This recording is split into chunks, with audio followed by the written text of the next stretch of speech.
سەرەڕای پرسی داعش و هەڕەشەی تیرۆر ئێستا پرسی بڕی پارەی یەدەک لە بانکەکانی عێراق بۆتە پرسێکی گەرمی نێو فراکسیۆنەکانی پەرلەمان.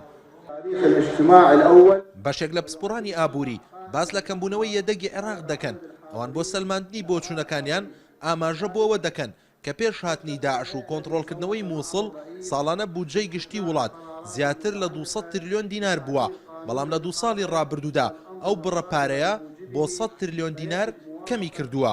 ئەم پەرلەمانتارە شیعەیەش مەترسی هەیە، دەڵێت لە ئەگەری مانەوەی سیاسەتی ئابووری عێراق بەم شێوەیە ئەوە وڵات دووچاری کێشەی دارایی گەورەتر دەبێتەوە.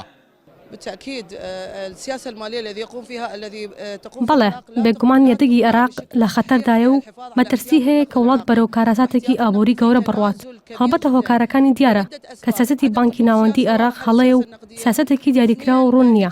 حکوومەتیش کەم دەرخەمە و نەیتوانیوە پارێزگاری لەو یەدەگە بکات کە هەمانە و مەزادی دراوی عێراقیش هۆکارە بۆ ئەوەی کە ئابووریمان لە ئێستادا خراپتر بێت.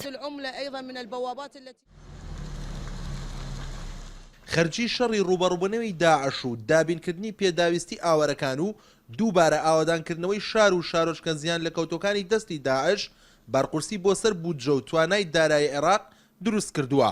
پەرلەمانتارێکی کوردیش لە لیژنەی نەزاها ئەوە دەخاتە ڕوو پارێزگاری بانکی ناوەندی عێراق ئەوەی بۆ لیژنەکەیان خستۆتە ڕوو کە عێراق خاوەنی نزیکەی 44 ملیارد دۆلاری یەدەگا. محافظی بانکی مرکزی عراقی کە مەسوولی پارەی نەقدی احتیاطی هەموو عێراقا ئەڵەیە نزیکەی 44 ملیار دۆلار پارەی احتیاطی عێراق ئێستاکە، پێشتر زیاتر بۆ بەڵام عێراق دەستی لێداوە. ئەمە یەک.